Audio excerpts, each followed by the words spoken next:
This is Women of Grace Live, discussing issues important to your life and faith. Spiritual insight, practical wisdom.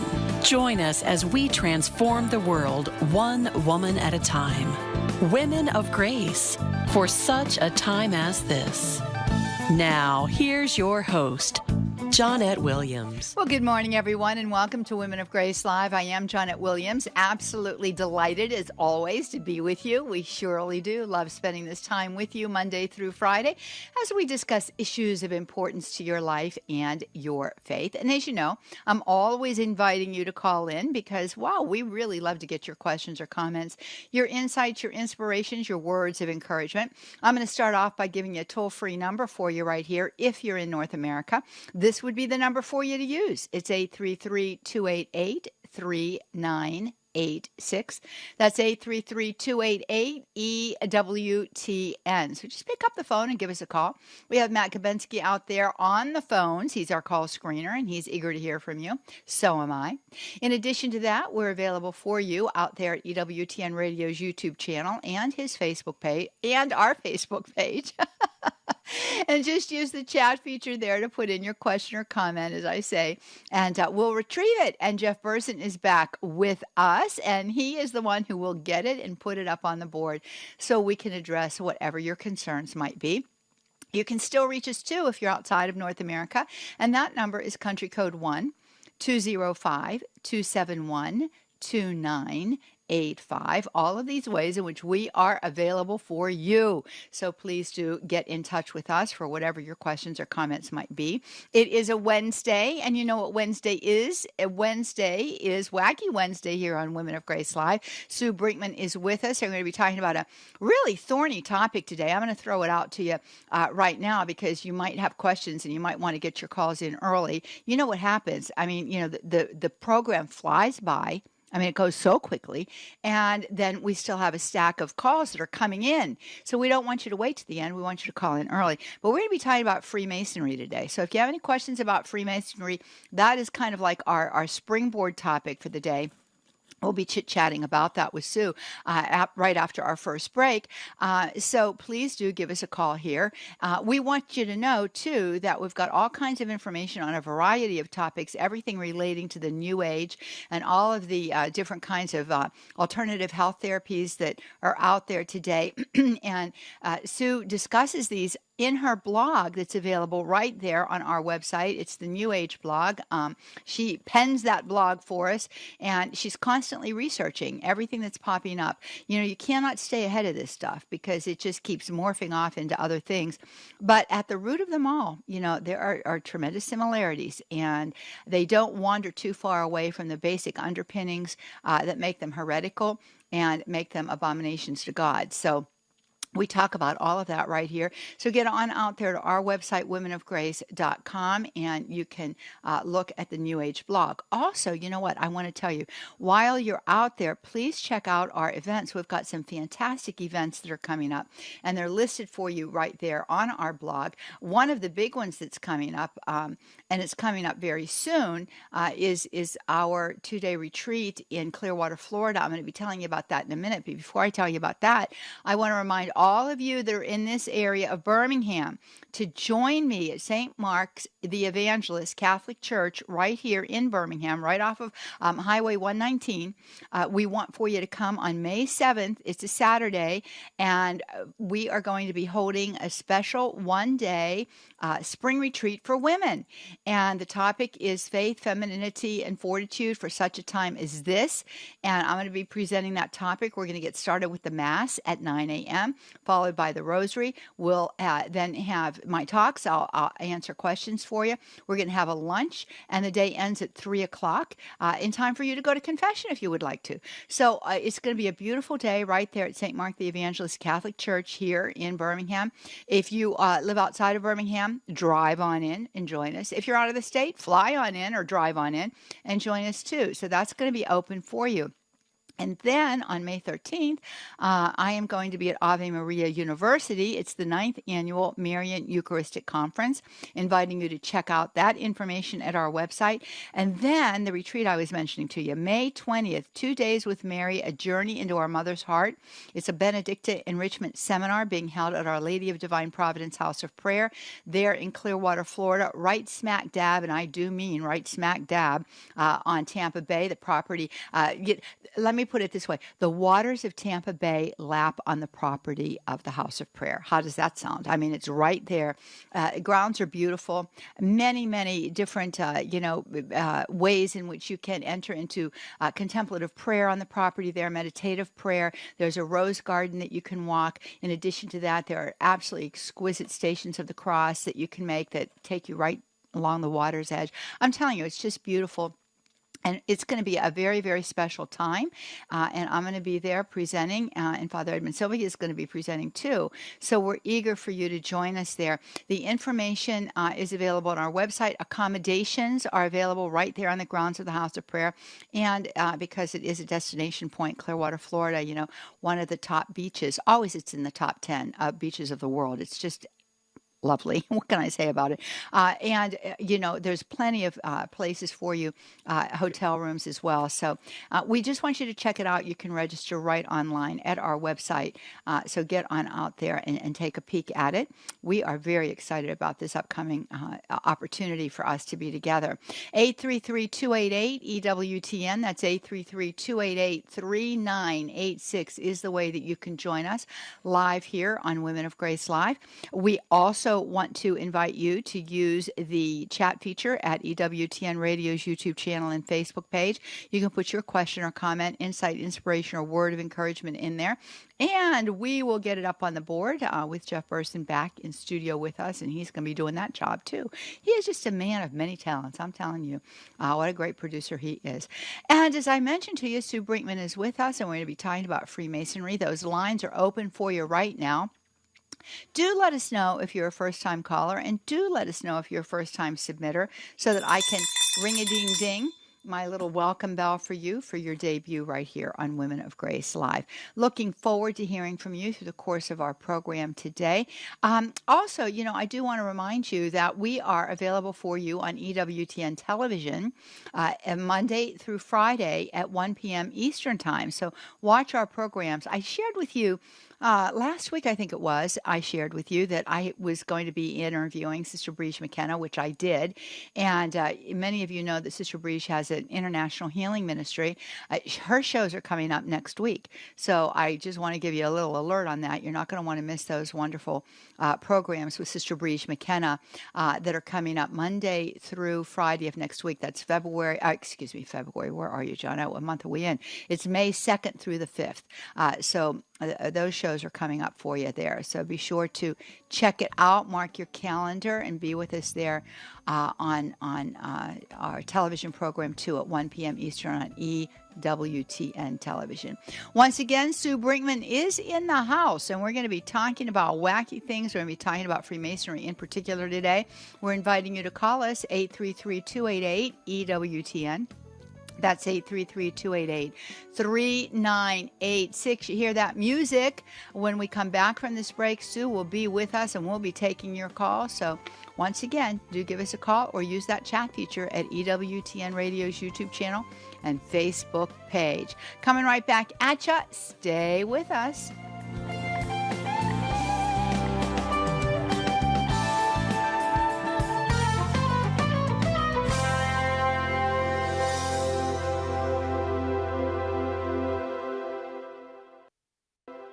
Vivi la verità, vivi cattolico. Mabuhay sa katotohanan. Isabuhay ang pagiging katoliko. Vivez selon la vérité. Vivez en catholique. In any language, it means the same. Live truth. Live Catholic. EWTN. Women of Grace is on YouTube. Search YouTube to find the EWTN YouTube channel so you'll never miss an episode of our show or any of your favorite EWTN radio shows. I firmly believe that prayer is communication with God.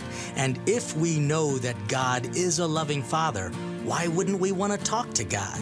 The reality is we've got to talk to our family, we've got to talk to our friends, and if God is real, and God is definitely real, He wants to hear about our day. He also wants to know how we're doing and what our needs are. Prayer is communication with God. And now, the EWTN Family Prayer with Father Joseph. Family, a prayer that we pray together is a powerful prayer. So please pray together with me our EWTN Family Prayer. Today we pray for those who are suicidal. Heavenly Father, we adore you. You delighted in the thought of each one of us, and so created us that we would share in your life and love both now and forever. Our lives are precious. Help those who are tempted to take their own lives to find you. Reveal your love to them and open their eyes to the wonder of their existence. Give them hope in their despair, joy in their sorrow, peace in their distress. Amen.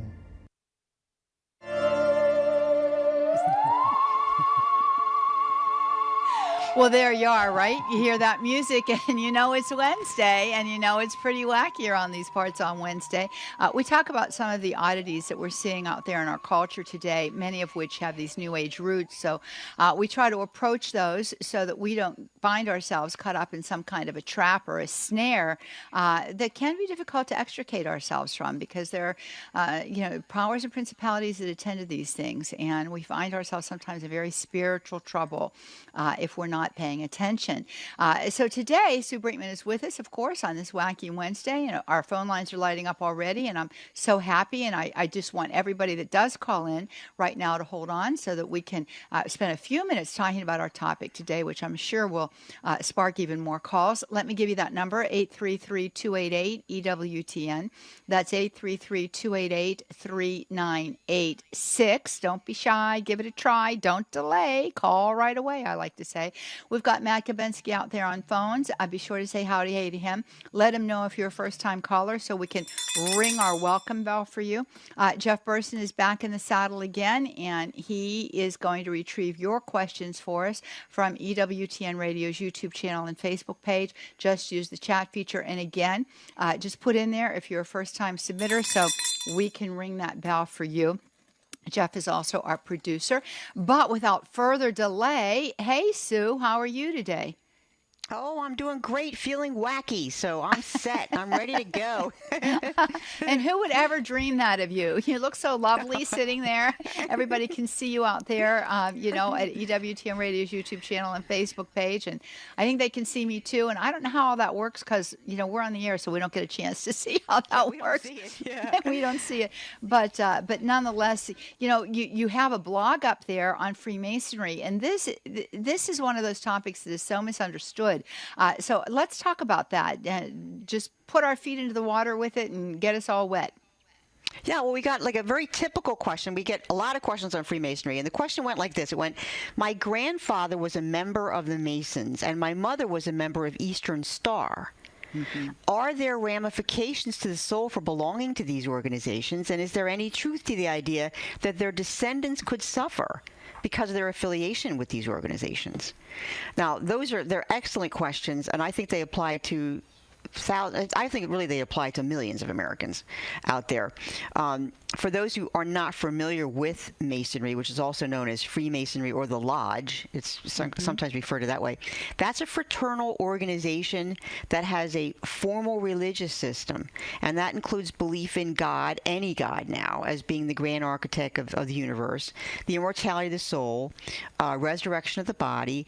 Masons believe man can achieve salvation by their own good works, and they don't require people to believe in Jesus. All religious writings are considered to be on par with the Bible, the Book of Mormon, the Vedas, the Kabbalah, because Masons generally view all religions as plausible attempts to explain the truth about God. So they recognize everything there.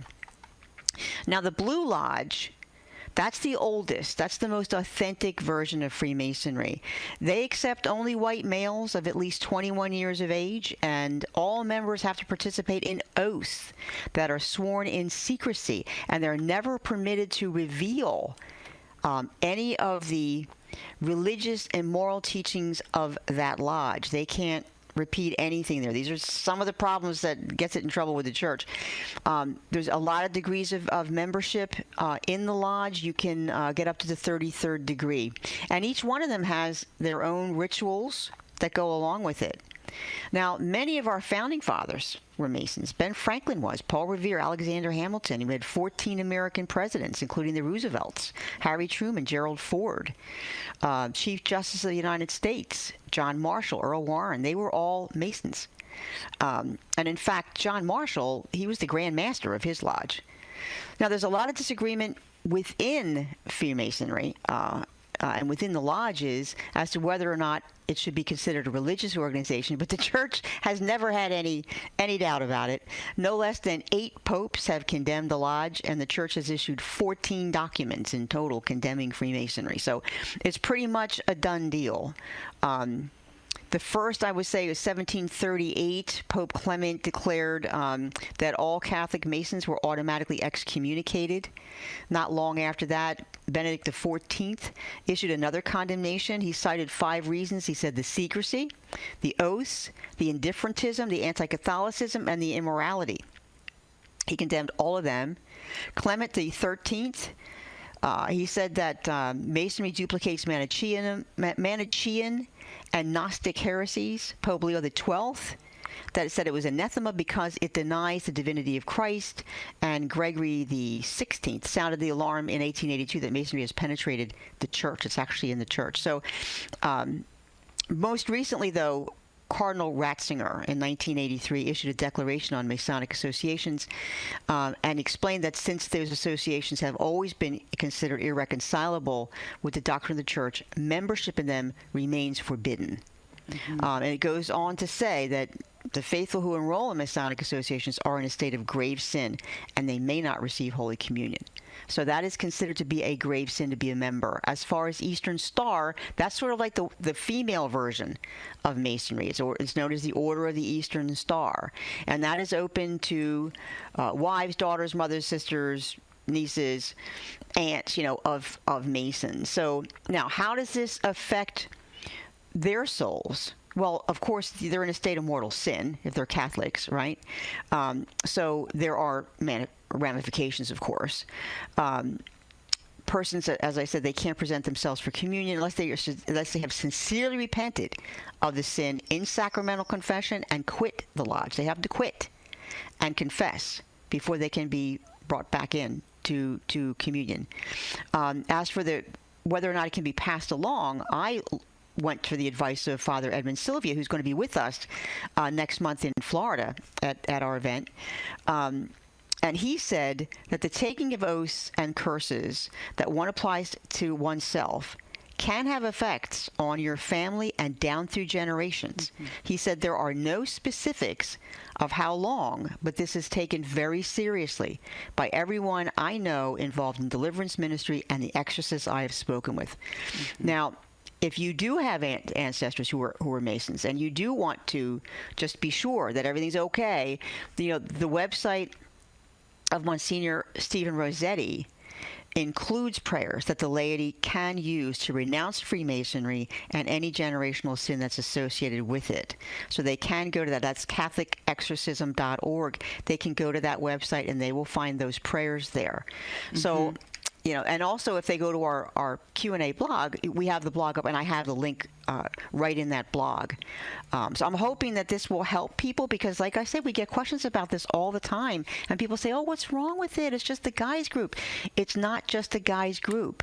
They take oaths, and they take those oaths very, very seriously. This can be passed along. This sin that they're involved in can be passed along to innocent ancestors. And if it can, imagine what it does to the souls of those people who claim, oh, we're just disinterested. I'm only in there for my business connections. No. Do something else to get connected. Network somewhere else. Don't network in the Masons. Stay away from that. You're paying too high a price for that. Well, and I just want to share too that they have groups, as you mentioned. The Eastern Star is for the wives, and I think you have to be a certain age for that group. I'm not quite certain, but then one very popular youth group for boys is the Demolay, and then for girls they've got Rainbow Girls, and they've got Job's Daughters. So these are youth groups where they bring the children up, through these ranks, and ultimately, dump into the adult associations. Freemasonry, there's a lot of confusion, Sue, because I think it was back in, I want to say it was in 1983 that the new Code of Canon Law was promulgated. In the old Code of Canon Law, when it talked about these secret societies, Freemasonry was specifically named. In the new Code of Canon Law, it doesn't specifically name any secret society. It just says secret societies, and it puts it into that general category. So people felt, and this is what I've heard through the years, people felt, well, no, the church reversed its teaching on that. It's okay now because they took it out of the Code of Canon Law. It's not out of the Code of Canon Law. They just increased the umbrella. So it's not just Freemasonry. Another secret society, Rosicrucians, right? So that's another secret society. But these all have a very occult base. In addition to that occult base, and in addition to what you shared with us, and thank you, that's a very extensive explanation, and I do believe that your blog out there at our website contains that information. So you're going to want to get out there to our New Age blog at womenofgrace.com. In addition to that, the fact of the matter is that as you go through those various, like there's the first three steps, if you will, the first three, initiations into this. And a lot of people stop there. They don't go any further than that. And that's, that they kind of look at that when you talk about like an old boys club and you kind of talk about it. It's a net, a lot of people will join it for business purposes because they can network through it. It doesn't really matter. You're taking oaths at that point. But as you go through those ranks, it becomes darker and darker and darker till at one of those particular steps, they're actually, there's a black mass that's participated in, and they're actually denouncing the Pope. So Freemasonry has always been seen as the arch rival of the church. And you can go back to the war that was fought in Mexico, the Cristeros, you remember that? When the socialist government was taking over, it was largely Freemason-based. And I'll just say this, back in the day, did a series of programs for EWTN called The New Age Satan's Counterfeit. And we interviewed William Still, who wrote a book on Freemasonry, and he began to expose it. But we actually interviewed a gentleman who was a Freemason.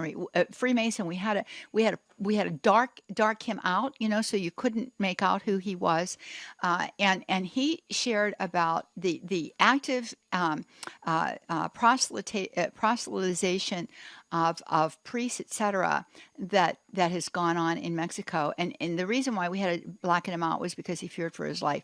So this is a very serious situation here, and I'm so glad that you did an article on it, because there's so much confusion about it, and so many Catholics, as you say, just fall into this, but you have to understand that you're parting with your faith, and you're actually joining an organization that is tremendously anti-Catholic and does have its own, as you say, it has its own formalized religion, and it wants to be when you hear the words New World Order, one world government, one world religion, that's Freemasonry's goal.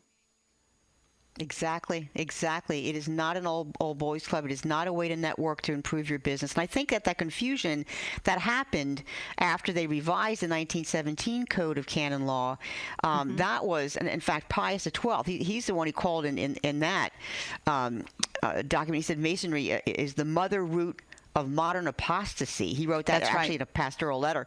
But he reconfirmed, or the Code of Canon Law reconfirmed that Catholic Masons are automatically excommunicated. And I think what happened when they left that explicit reference to Freemasonry out, I think in 1983, that's when, if you notice, that's when Cardinal Ratzinger issued his Declaration of Masonic Associations and said, no, we didn't change our mind about that. That has always been considered irreconcilable with the doctrine of the church, and in that it remains forbidden.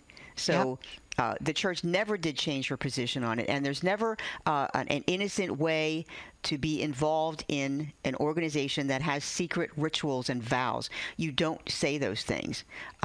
You don't get involved in that. Like I said, figure out a different other way to network.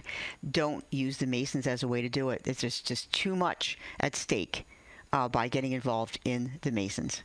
Yeah, absolutely. There's no question about it. And a lot of people will say, and of course, I think that since we're talking about this, it behooves us to say that the Shriners is the highest. You have to be a 33-degree Freemason in order to enter the Shriners. And people will say, but look at all of the good work they do. Look at all of the good work that they do. And I remember very specifically that William Still talked about that. He says, listen, there's an outer doctrine and there's an inner doctrine. And the outer doctrine is to put a good face on the organization. The inner doctrine is what you find out when you get involved. So, very serious. Another, the Scottish Rite is one of the rites, if you will, of Freemasonry. So lots of people involved, and I like what you said about the fact that and the fact that you gave a website where people can go if in fact their family they have a family history of this. And I have been involved, and we know that exorcists come up against the spirit of Freemasonry in exorcisms, and we know in deliverance prayer too. And I've witnessed these things, and there is something that can be done there. When you're going through that process of expunging, your bloodline from the effects of Freemasonry, and you repent for the family, you reject all that was involved, and then you renounce it. So those 3 R's are very important in all of deliverance, but especially in something like this. And having a mass, a healing of the family tree mass, I think is also a good idea for this.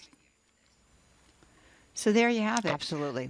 Yeah. 833-288-EWTN. That's 833-288-3986. That is the way that you can join us live here on Women of Grace Live, where we love to have holy conversation with you. We've got some calls here. Let's go to the Facebook before we take the calls.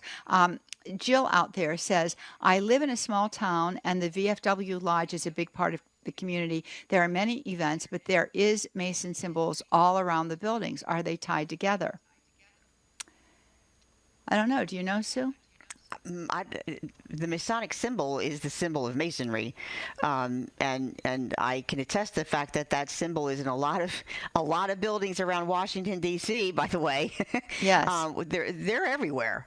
These different lodges, the Veterans of Foreign Wars, which is what she's talking. The VFW Lodge, it's a big part of the community, but they have these Mason symbols all around in the buildings, and that they're actually 2 different groups. The VFW is not the Masons, but they apparently have some affiliation there with the Masons if these Masonic symbols are appearing all over their buildings. So you might want to question that to find out, hey, why are you doing that? And in what way are you related to Freemasonry? Because they are 2 different organizations. The Veterans of Foreign War is not Mason that I know of. Well, the thing of it is that the Masons have really infiltrated, a lot of parts of our society. You mentioned the government. It's a very widespread organization, and there might be people in that VFW lodge that are Masons, and maybe the Masons even gather there. I don't know, but there are many Masonic lodges around. I always say Hail Mary when I drive past a Masonic lodge. I just try to do a little bit of warfare the best I can as I'm driving by. Well, we want to take your questions today, friends. You hear that music? We're going to come right back and go to the phone line. So I'm going to ask all of you lovely ladies, only women out there right now, come on guys, to hold, and we'll get to you on the other side of this break. 833-288 EWTN is the way you can call us. EWTN Radio's YouTube channel. Facebook page has the chat feature. Get out there and use it. We'll be right back. Stay tuned.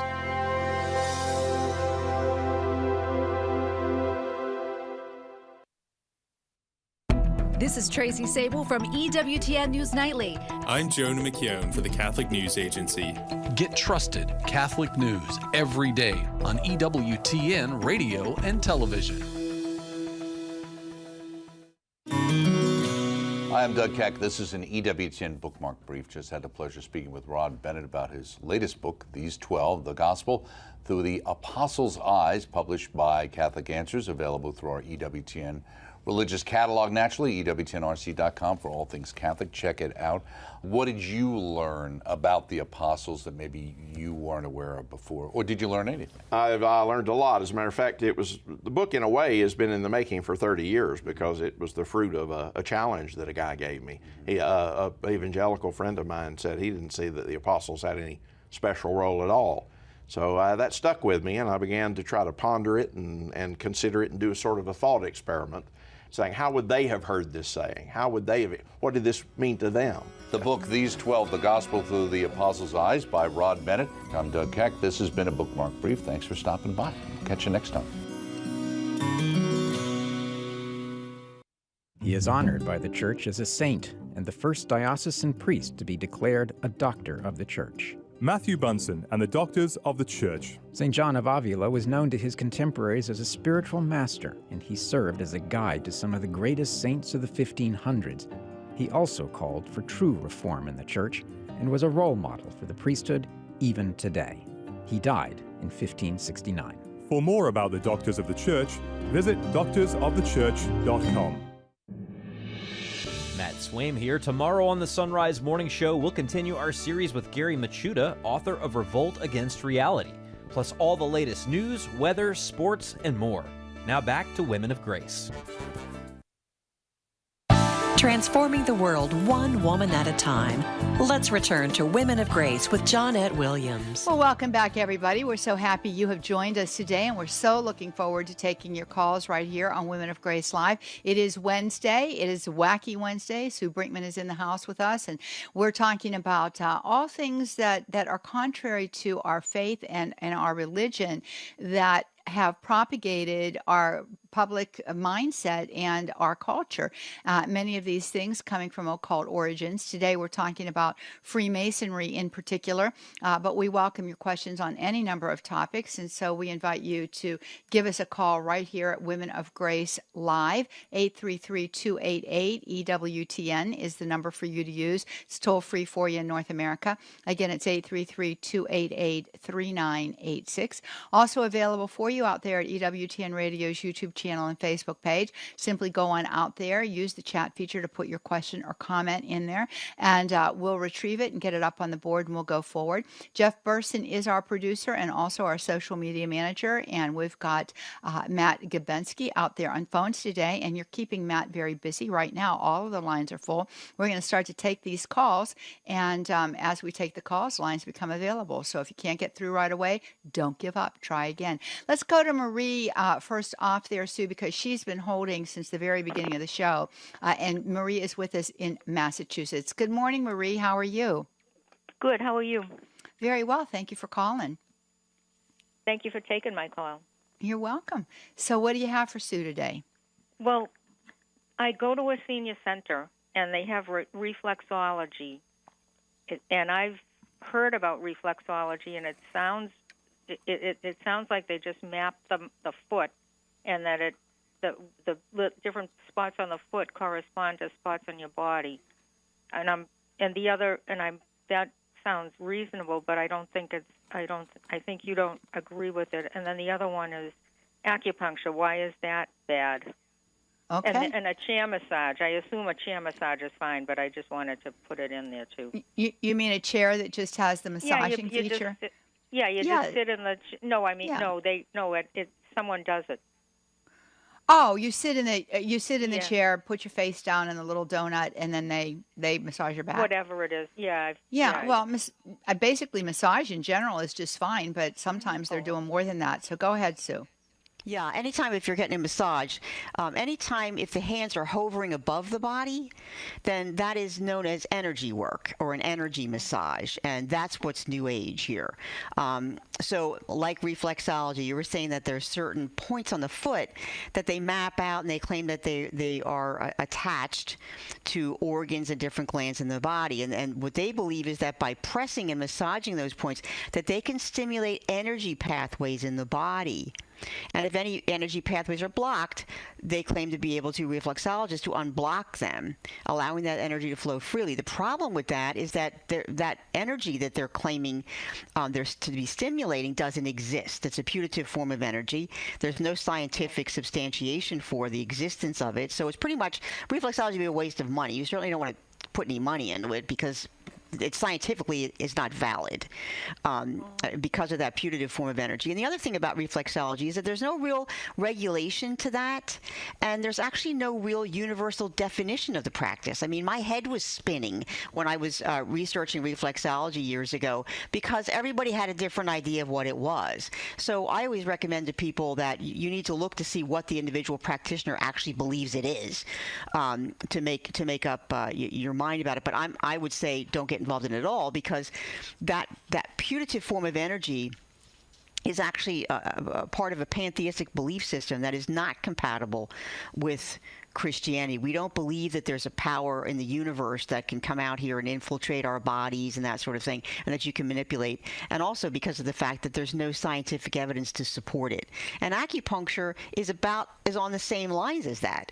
They believe that there's certain points on the body that correspond to organs, and that there are 14 meridians or channels through which this putative form of energy runs, and by pricking points along those meridians, they can heal that. Acupuncture actually has little or no scientific backing. It has never really been proven and I know that shocks a lot of people when they hear it. It shocked me when I found it out. I thought, are you kidding me? But acupuncture has they just can't substantiate it in the laboratory. They can't do any kind of blind or double-blind testing. It just fails. It fails in everything. So acupuncture, and again, it's based on the existence of this universal life force that doesn't exist.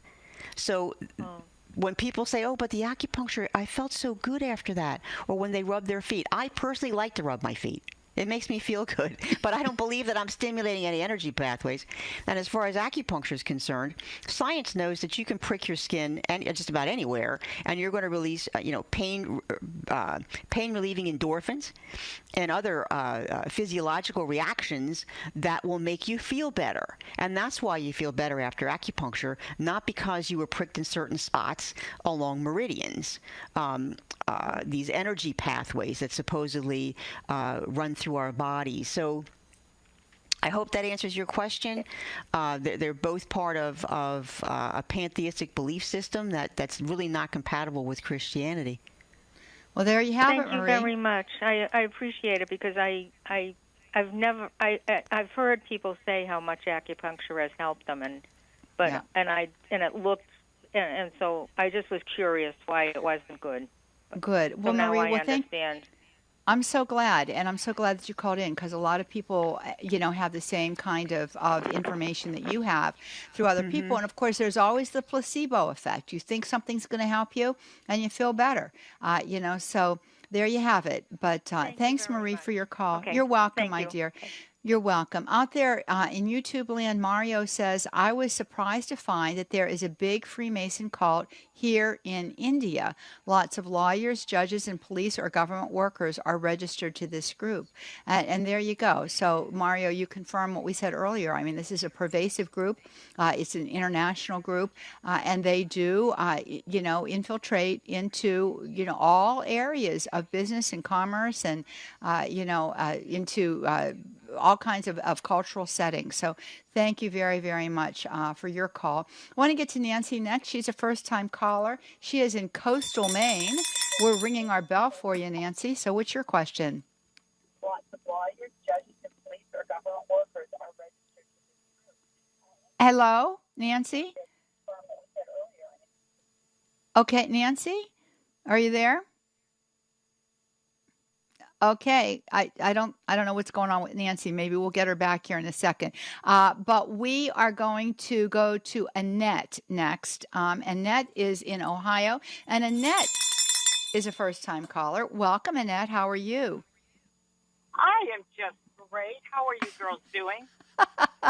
Well, I'll tell you, I'm great. And just hearing your cheery little answer and response there has perked me up a lot already. So this is good. Well, driving in cloudy, rainy weather, so you got to be perky about something. Well, there you go. You know what? I was calling you guys about my sister-in-law's father.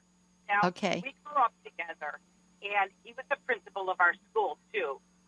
He was a Freemason, and I remember his funeral was really, we were uncomfortable at his funeral. We had not really realized what we were going to, but we had to go for his funeral. We're all very close. So we had went, but I have been having this feeling lately, and it was quite a few years ago her father died. But these feelings like I'm supposed to be praying for him, that he needs prayers. And now when we were young and in school, he encouraged us to go to church. He let us out of school to go to Holy Day Masses in the mornings and things so we could get the sporting events in the evening. He worked with our priest to make sure we were at PSR. And he was furious when my sister-in-law became Catholic, but he did attend his grandchildren's confirmations. He went to the wedding, and he went to their first communion. So he wasn't against our faith so much that I know, but do you think but when we went to the funeral, he definitely was a Mason. Yeah. And they did do some chanting and things at the funeral. So I know I know his character. He was probably deep into it. Yeah. But he loved his daughter enough to be good about it. Well, the fact of the matter is that, some people move deeply into it and they reflect that to others around them in that, they'll become very anti-Catholic or they'll make disparaging comments about the church, etc. And some, I would imagine, do not. But if you went to his funeral and there was a whole bunch going on there, then I would assume that he most definitely was a Mason. And the fact that you feel this urge to pray for his soul is something that I think that you should respond to.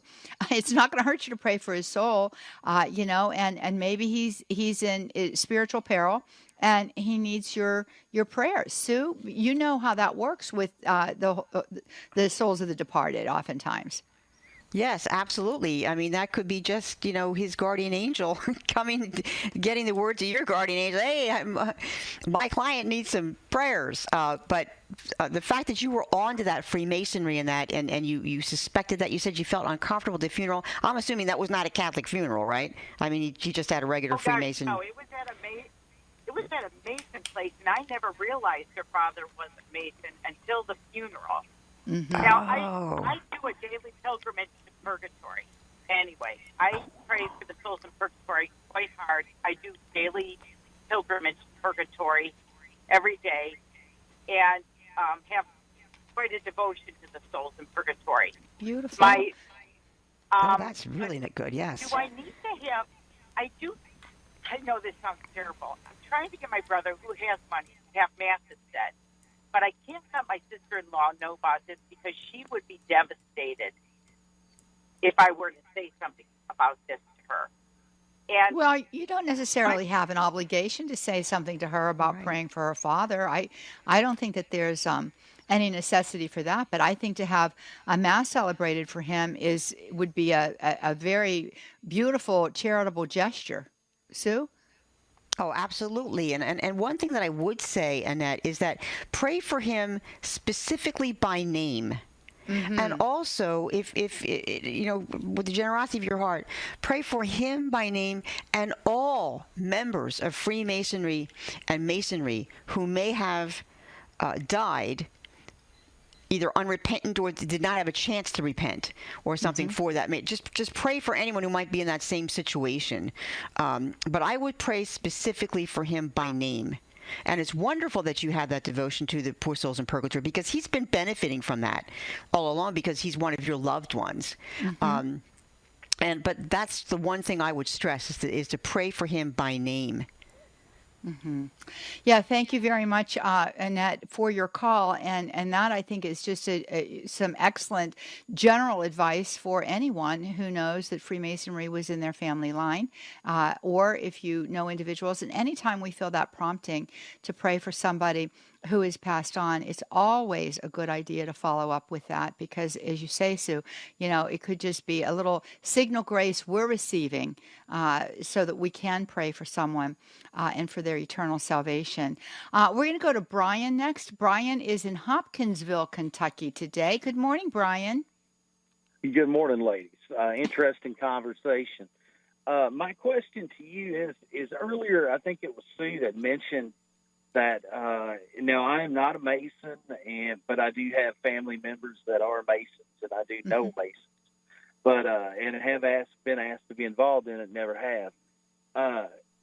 But you said that we should stay away from Christians and Catholics should stay away from different organizations that have secret meetings and agendas and things of that kind.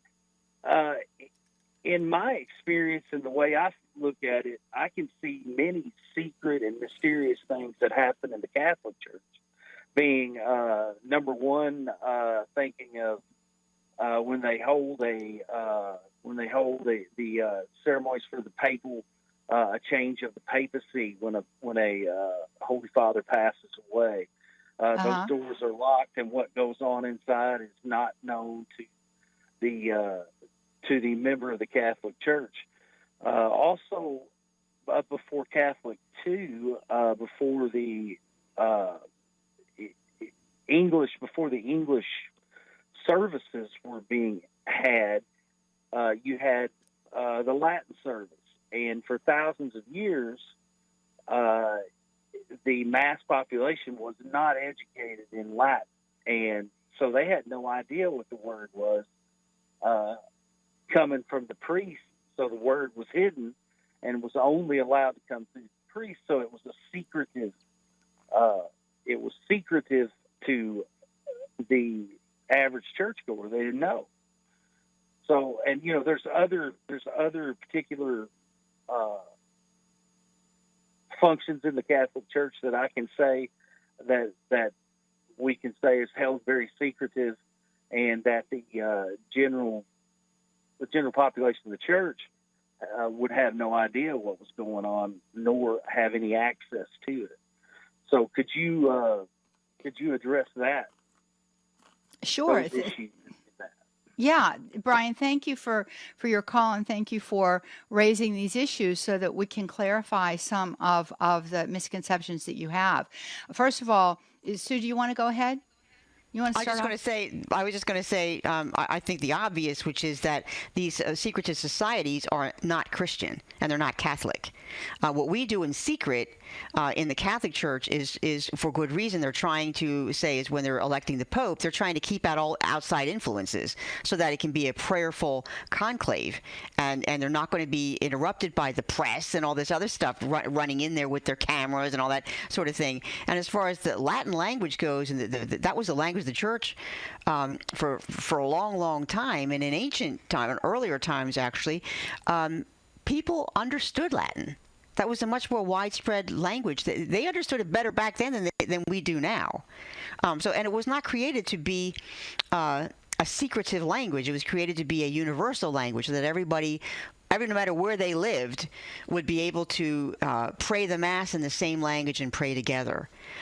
So those are just a couple things that I would clarify, Johnnette. Yeah, no, and I think that's right. And with regard to the Latin Mass, Latin, used to be a language, right? That was used, and it's a dead language, and that is why it's a very good language for the Holy Sacrifice of the Mass, because it's not the language is no longer evolving. The words mean what the words mean, and there's no different connotations or anything to the words.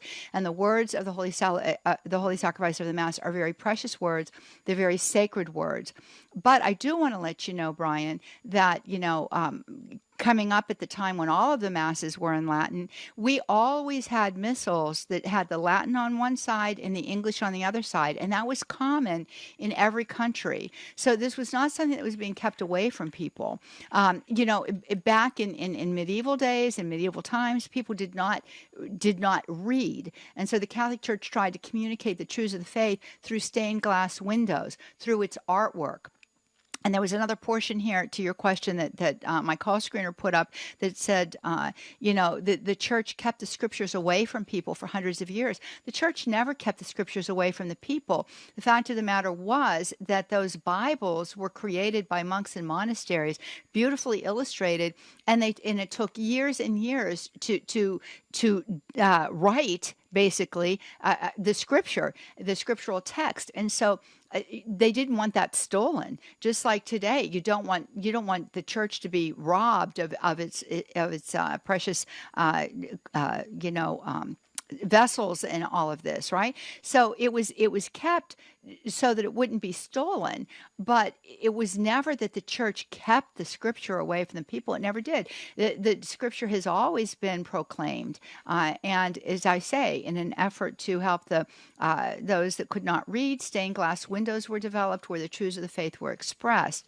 So some of these misconceptions that you have there are misconceptions that I think float around Protestantism, and there's been no real serious research, and they just carried on from generation to generation. But so the church is not a secret society. The other thing too with Masonry is these are blood oaths that are sworn. Blood oaths. Cutting off your tongue if you reveal something. The church has never behaved in that manner, and the church is not a secret society. Public revelation is public revelation, and it's available. And even the proceedings of the conclave in this era of communications, you will have reports on what went on in the conclave. So it's not trying to keep the people away from anything. It is, as Sue says, trying to keep the thing on target, if you will. Just as some trials are not necessarily publicized either for the very same reason. But I thank you for your call today, and I'm very pleased that you've never accepted the invitation to become a Mason. I think we have time for one more, and let's go to Lori. Lori is in Chicago, and she is a first-time caller, so we're going to ring our bell for her. Hi, Lori. Hi, so nice to talk to you. It's good to talk with you, and we just have 3 minutes, so I just wanted to kind of give you, now it's 2 minutes, so go ahead with your question. Okay. We'll try to give you a quick answer. Just a little clarification of what I thought I heard earlier, that the Shriners are part of the Masons, and if this is true, I'm really shocked and sad. I mean, I donate money to the Shriners for what they do for children. I even have friends who would rather give to the Shriners than St. Jude's Hospital. Yeah, that's a shame. I say it's a shame because, the Shriners are most definitely associated with the Freemasons. As a matter of fact, every Shriner is a Freemason. So that's just... Yeah, it just is the way that it is. So you can go online.